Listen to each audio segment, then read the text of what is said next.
प्रिय छात्रों, नमस्कार। अब तक हमने आप लोगों को शोषण के विरुद्ध अधिकार तक मौलिक अधिकारों में सिखाया है और हम इसको सीख चुके हैं। अब हमारा अगला वीडियो आज का है धार्मिक स्वतंत्रता का अधिकार। धार्मिक स्वतंत्रता के अधिकार के संदर्भ में हम सीखेंगे कि किस प्रकार की धार्मिक स्वतंत्रता भारत में है, किस प्रकार का भारत में अगर हम देखें पंथ निरपेक्षता है। अब इन सब चीजों की भी चर्चा हम यहाँ पर करेंगे। धार्मिक स्वतंत्रता का अधिकार भारतीय संविधान में अनुच्छेद 25 से 28 तक दिया गया है। धार्मिक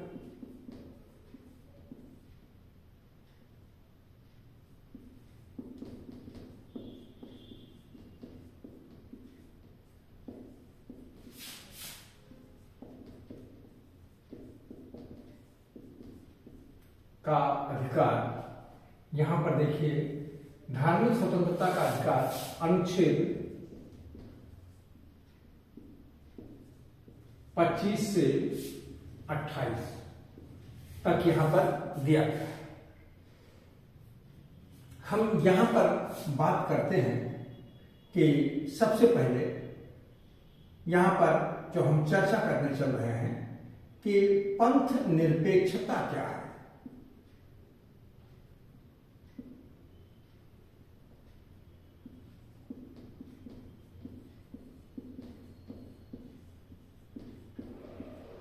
पंथ निरपेक्षता क्या है, इसके अंतर्गत हम इसकी चर्चा करते हैं। भाई, पंथ निरपेक्षता की अवधारणा आप ये समझिए कि अगर हम किसी राज्य को कहते हैं कि राज्य पंथ निरपेक्ष है तो उसका क्या मतलब है। उसका सीधा सा मतलब है कि राज्य मनुष्य से मनुष्यों के बीच में, कहने का मतलब मनुष्यों के बीच के जो आपस के संबंध हैं, राज्य उन्हीं विषयों से संबंध रखता है। मनुष्य और ईश्वर के बीच का जो संबंध है वह राज्य व्यक्तियों के ऊपर छोड़ देता है। पंथ निरपेक्षता अर्थात किसी भी पंथ, किसी भी धर्म से राज्य इस प्रकार का सरोकार नहीं रखता विशेष रूप से। अब आप यहां पर देखिए कि पंथ निरपेक्षता, यहां पर हमने कहा कि पंथ निरपेक्षता अगर हम कहें कि राज्य पंथ निरपेक्ष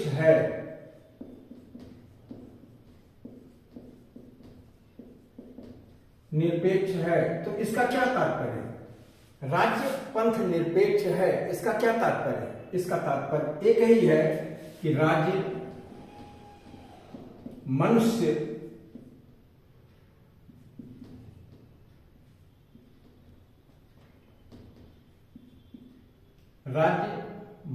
से मनुष्य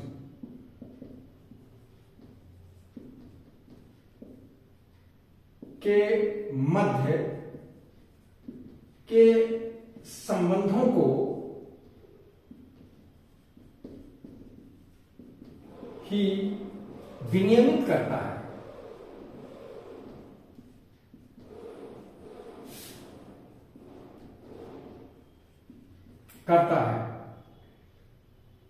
बस, और मनुष्य तथा ईश्वर के मध्य का संबंध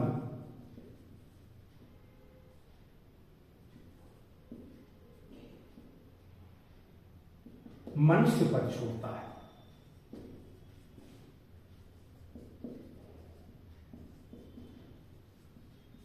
ये आप यहां पर देखिए, ये सीधा सा मतलब है कि ये पंथ निरपेक्षता की बात कही जाती है कि मनुष्य और ईश्वर के बीच का क्या संबंध होगा वो इस पर छोड़ता है। इससे कोई मतलब नहीं है कि मनुष्य और ईश्वर के बीच यानी व्यक्ति के बीच क्या संबंध है। एक बात और यहां पर देखिए, जो ये पंथ निरपेक्षता है ये एसआर बोमई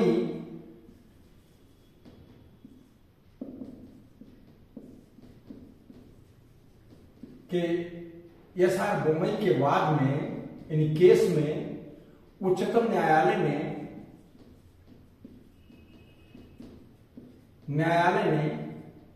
पंथ निरपेक्षता को आधारभूत ढांचा माना है संविधान का।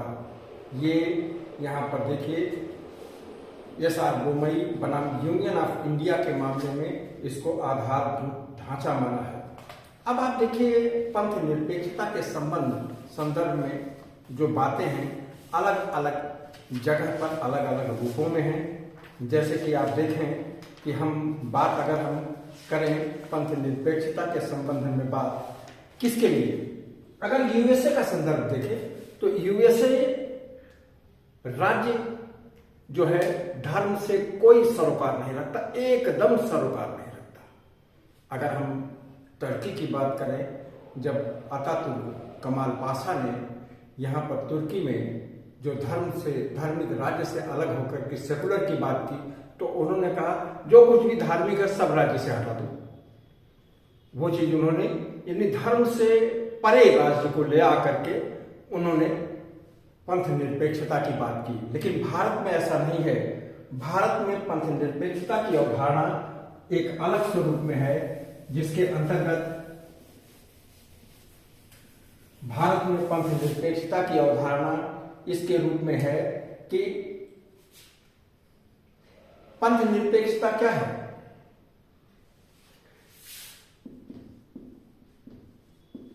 विभिन्न धर्मों के मध्य नंबर 1 समझदारी और नंबर 2 सम्मान का विकास करना।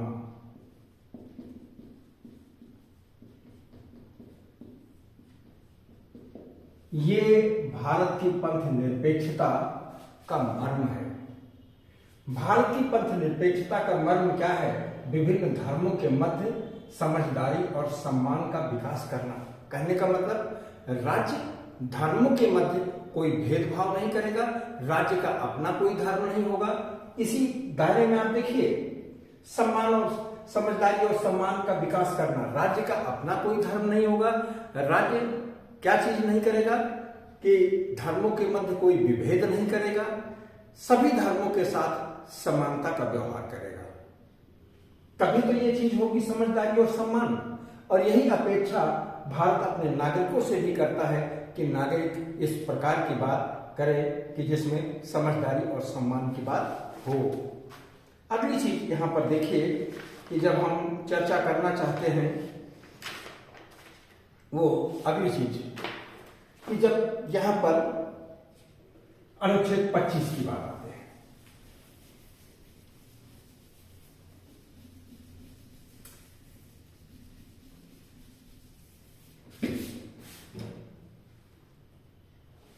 अब हम अनुच्छेद 25 की बात आते हैं। अनुच्छेद 25 में यहां पर कही गई है धर्म के संबंध में क्या क्या बातें कही गई हैं। पहली बात यहां पर कही गई है अंतःकरण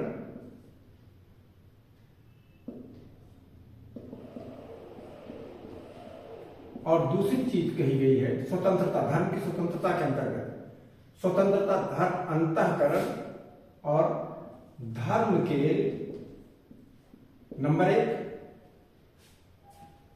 अबाध रूप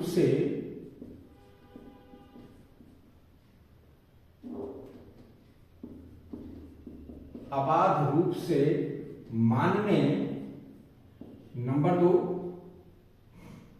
आचरण करने और नंबर 3 प्रचार करने की स्वतंत्रता। इतनी बात कही गई है। अब यहां पर एक चीज बात आती है कि धर्म ना तो यहां पर देखते हैं कि संविधान में कहीं परिभाषित किया गया है। हाँ, ये बात जरूर है कि धर्म को उच्चतम न्यायालय के द्वारा विभिन्न अवसरों पर विभिन्न संदर्भों में बताया गया है कि धर्म क्या है। धर्म के अंतर्गत ये चर्चा की गई है उच्चतम न्यायालय के द्वारा कि धर्म क्या है। धर्म अर्थात जिसके के अंतर्गत आप पाते हैं कई चीजें। क्या चीज है? धर्म के क्रियाकलाप, सिद्धांत, उसके जिसको कि हम कहें कर्मकांड इत्यादि जो है धर्म के अंतर्गत सम्मिलित किए जाते हैं, जो कि उसके लिए आवश्यक हों। ये धर्म के अंतर्गत माना गया है। धर्म क्या है? कर्मकांड, क्रियाकलाप या धार्मिक सिद्धांत, इन सब चीजों की बात कही गई है। अब यहां पर अंतःकरण का मतलब क्या चीज है? अंतःकरण के अंतर्गत आप देखिए, एक बात धर्म के अंतःकरण के अंतर्गत सबसे खास बात यह है कि हम ईश्वर को जिस रूप में चाहें उस रूप में स्वीकार करें। ईश्वर से व्यक्ति का संबंध स्थापित करने का उसका निजी मामला है।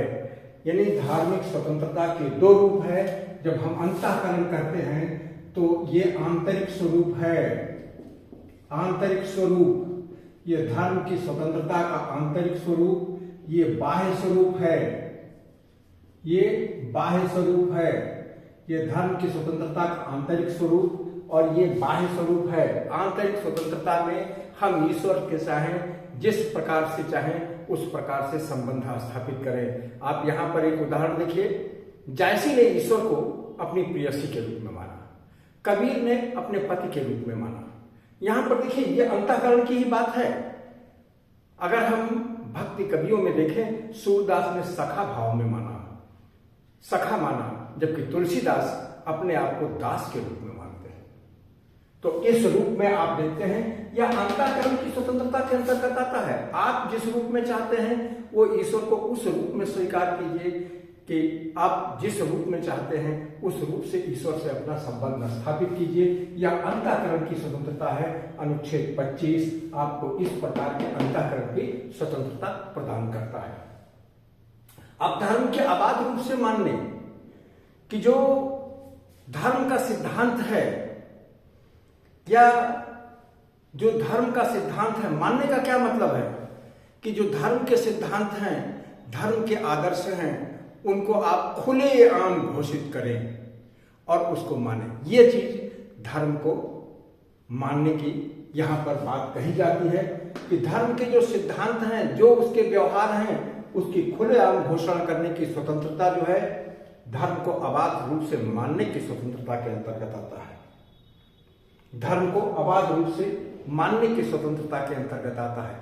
आचरण करने का क्या स्वतंत्रता का क्या तात्पर्य है? आचरण करने की स्वतंत्रता का तात्पर्य यह है कि धर्म के जो क्रियाकलाप हैं, धर्म के जो रिचुअल्स, जिसको अंग्रेजी में कहते हैं, हिंदी में कहते हैं कर्मकांड, जो कर्मकांड हैं उसको यथा स्वरूप में आप उसको रखने के लिए, उसको करने के लिए आपको कोई रोक नहीं है।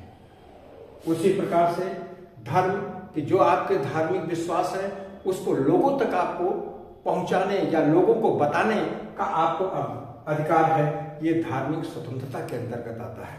लेकिन ये सारे के सारे चीज आपको आत्यंतिक रूप से नहीं प्राप्त हैं। ये सारे के सारे चीजों को अगर आप देखेंगे तो आप यहां पर एक चीज ये पाएंगे कि ये सारी स्वतंत्रताएं किस रूप में हैं।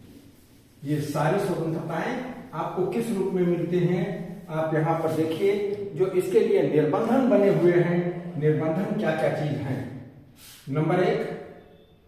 नंबर एक आप यहां पर देखिए, लोक व्यवस्था। नंबर 2 सदाचार। और नंबर 3 स्वास्थ्य। और नंबर 4 इस भाग के अन्य उपबंध। मतलब मौलिक अधिकार को ये नहीं है कि अन्य मौलिक अधिकारों को आप नुकसान पहुंचा करके आपको धार्मिक स्वतंत्रता का अधिकार नहीं है। आपको लोक व्यवस्था को ध्यान रखना होगा। ऐसा नहीं है कि आपको धार्मिक स्वतंत्रता ऐसे दी गई है कि आप लोक व्यवस्था यानी पब्लिक ऑर्डर, जो कुछ भी जैसी व्यवस्था चल रही है उसको नुकसान पहुंचाएं। या असदाचारी हो जाए, खुलेआम ऐसा कृत्य करें कि जो अनैतिक हो, सदाचार के विरुद्ध हो, वो नहीं कर सकते, या स्वास्थ्य के विपरीत हो, ऐसी चीजें नहीं की जा सकती। जैसे कि यहाँ पर देखिए, ये सारा का सारा चीज जो है ये अनुच्छेद 25 में दिया है।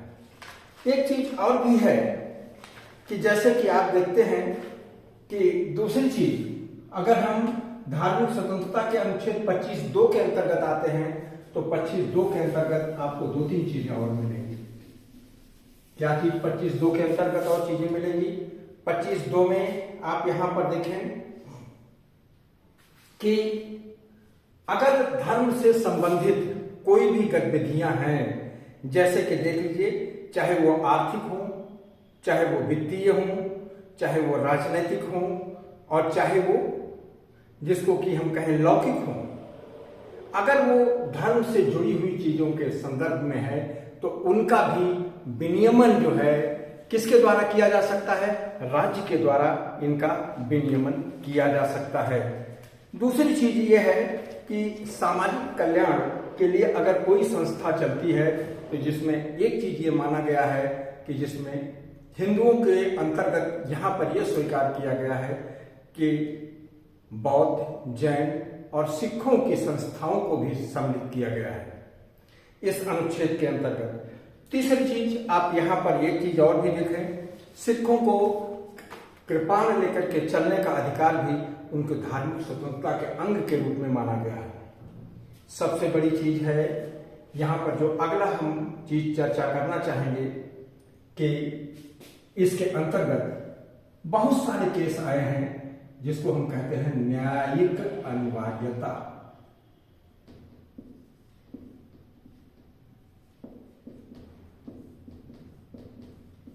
न्यायिक अनिवार्यता का सिद्धांत।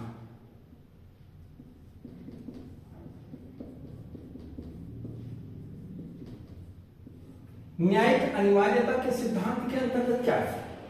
इसके अंतर्गत ये कहा गया है कि कोई भी चीज स्पष्ट रूप से क्या वह धर्म का अंग है या धर्म के मानने का अंग है कि या नहीं।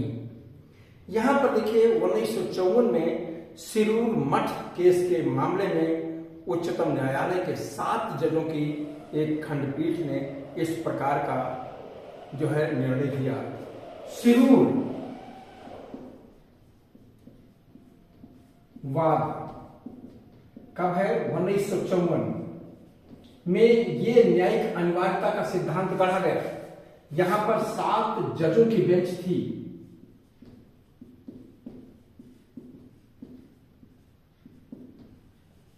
जिसने ये कहा कि कोई भी चीज, यहां पर यह कहा कि कोई भी चीज अगर धर्म का आवश्यक अंग है तभी जो है उसको धार्मिक स्वतंत्रता के अंतर्गत रखा जाएगा। और इस सिद्धांत के अनुसार एक चीज है, अनेक केसों को निर्धारित किया गया।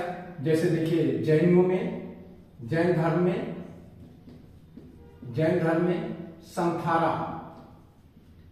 संथारा लेना इसको आत्महत्या नहीं माना गया। एक चीज है कि इनके अंतर्गत किया गया। सबरीमाला केस आप देखिए,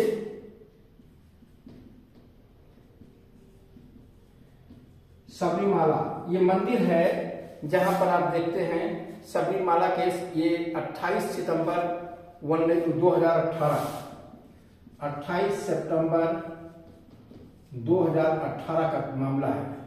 यहां पर सबरीमाला में एक चीज हुआ था कि पहले यहां सबरीमाला की ये व्यवस्था थी कि 10 साल से लेकर के 50 साल तक की महिला को मंदिर में प्रवेश की अनुमति नहीं थी, क्योंकि जो महिलाओं को मासिक स्राव आते हैं, ये चीज ये माना गया कि वो महिलाओं के आने से कि जो होगा ये मंदिर अपवित्र हो जाएगा और ये अयप्पा श्राइन कहलाती है। लेकिन ये चीज यहाँ पर 5 जजों की बेंच थी, जिसमें 4-1 की मेजॉरिटी से जजों ने कहा कि यह ठीक नहीं है, यह उचित नहीं है और इसको जो है अनुच्छेद 14 और अनुच्छेद 25 का उल्लंघन माना और सभी महिलाओं को मंदिर में जाने की अनुमति दी। इस पर बड़ा बवाल हुआ, कई चीजें हुई। उसी प्रकार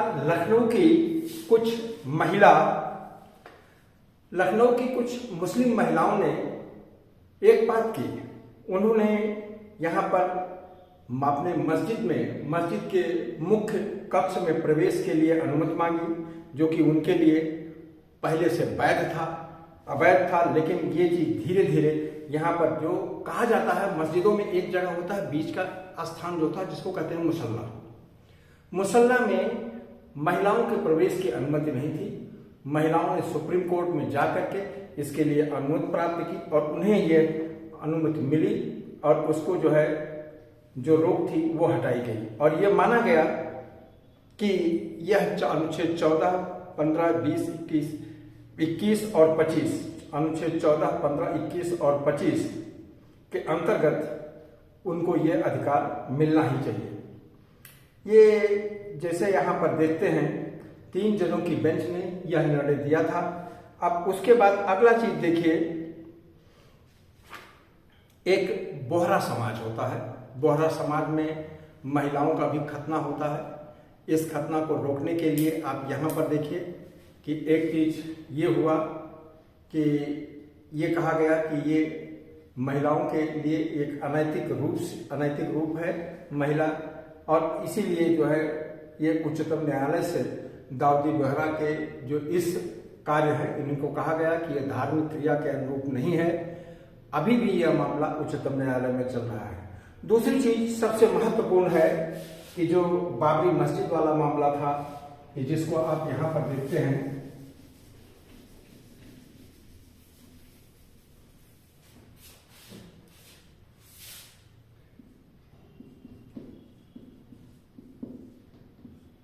बाबरी मस्जिद केस।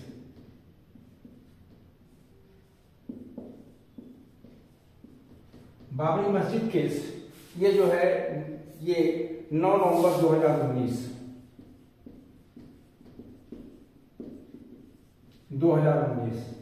का ये मुकदमा है। इसमें एक चीज हुआ था कि आप ये देखिए कि ये माना गया कि नमाज पढ़ना मुसलमानों के लिए यह मस्जिद में ही नमाज पढ़ना मुसलमानों के धर्म का अनिवार्य अंग नहीं है। और यह इसी चीज को ध्यान में रखते हुए एक चीज ये माना गया कि यह स्थान जो है हिंदुओं को दिया जाए, और उसके बदले अयोध्या में जो ये केस चल रहा था इसके लिए मुस्लिमों को दूसरी जगह स्थान दिया गया। तो अब आप देखिए न्यायिक अनिवार्यता के सिद्धांत के अनुसार यह केस भी हल किया गया। अब आप यहीं पर देखें कि न्यायिक अनिवार्यता का सिद्धांत सीधा सा मतलब यह है कि इसके अंतर्गत ये देखा जाता है कि कौन से कृत्य ऐसे हैं कि अनिवार्य रूप से धर्म के अंग हैं। धार्मिक स्वतंत्रता के दायरे में उच्चतम न्यायालय जब विषम स्थिति आ जाती है तो केवल उन्हीं चीजों को ध्यान में रखता है कि जो अनिवार्य रूप से किसके अंग है, धर्म के अंग है। अगर वो धर्म के अंग अनिवार्य रूप से नहीं होते हैं तो उसको स्वीकार नहीं करता है। एक केस बहुत पहले की बात है, 1952 का केस था, मोहम्मद हनीफ कुरैशी बनाम स्टेट ऑफ बिहार। मोहम्मद हनीफ कुरैशी बनाम स्टेट ऑफ बिहार के मामले में यह कहा गया था, उन्होंने ये कहा था कि गाय के वध पर बिहार सरकार ने प्रतिबंध लगा रखा है, जबकि यहाँ पर बलि देना मुसलमानों के लिए बकरीद का एक आवश्यक अंग है। इसमें उच्चतम न्यायालय ने यह भी निर्धारित किया था कि ऐसा नहीं है कि यह उनके लिए अनिवार्य अंग है कि गाय की ही बलि दी जाए। इसलिए उनके इस अधिकार को मान्यता नहीं दी और बिहार सरकार के कृत्य को सही ठहराया। तो आप यहाँ पर देखते हैं कि धार्मिक स्वतंत्रता के अधिकार के अंतर्गत न्यायिक अनिवार्यता का सिद्धांत जो सिरूर मठ मामले में गढ़ा गया था, यह अभी तक चल रहा है। यह 1954 का वह सिद्धांत है जो आज भी वैध है और इसके आधार पर विभिन्न प्रकार के जो कृत्य उच्चतम न्यायालय के द्वारा किए जाते हैं। हम यहाँ पर आपको इस अनुच्छेद 25 की चर्चा कर चुके हैं। अनुच्छेद 25 के बाद हम 26, 27, 28 की बात करेंगे। देखिए, अनुच्छेद 25 का जहाँ तक संदर्भ है, अनुच्छेद 25 धार्मिक स्वतंत्रता के अधिकार का सैद्धांतिक भाग है। जब हम अनुच्छेद 26, 27 और 28 आते हैं तो विभिन्न स्वरूपों में उसके व्यवहार की बात कही गई है। यहाँ पर किन किन सिद्धांतों पर धार्मिक स्वतंत्रता को यहाँ पर लागू किया जा रहा है, उन चीजों को बताया गया है। और यहाँ पर इसी से यह भी निकल करके आता है कि भारत में जो पंथ निरपेक्षता है वह क्या है। अब हम ये पहला भाग रोकते हैं यहीं पर। दूसरा भाग जो है हम 26, 27, 28 वह भी जल्द आपके लिए लाएंगे। लेकिन इस भाग को देखिएगा या अन्य वीडियो को देखिएगा। अगर आपको कहीं पर भी कोई दिक्कत आती है, कुछ आप हमसे सवाल करना चाहते हैं, कुछ पूछना चाहते हैं, कुछ समझना चाहते हैं या अन्य कोई कंपटीशन के बारे में जानकारी चाहते हैं, तो निश्चित रूप से आप कमेंट बॉक्स में पूछ सकते हैं। या तो यहाँ पर हमारा फ़ोन नंबर है, हमसे सीधे फ़ोन करके अगर कोई चीज़ जानना चाहते हैं तो भी आप पूछ सकते हैं। हम निश्चित रूप से जितना हो सकेगा यथासंभव हम आपकी मदद करने का प्रयास करेंगे। जय हिंद छात्रों। अब अगले वीडियो में फिर मिलते हैं।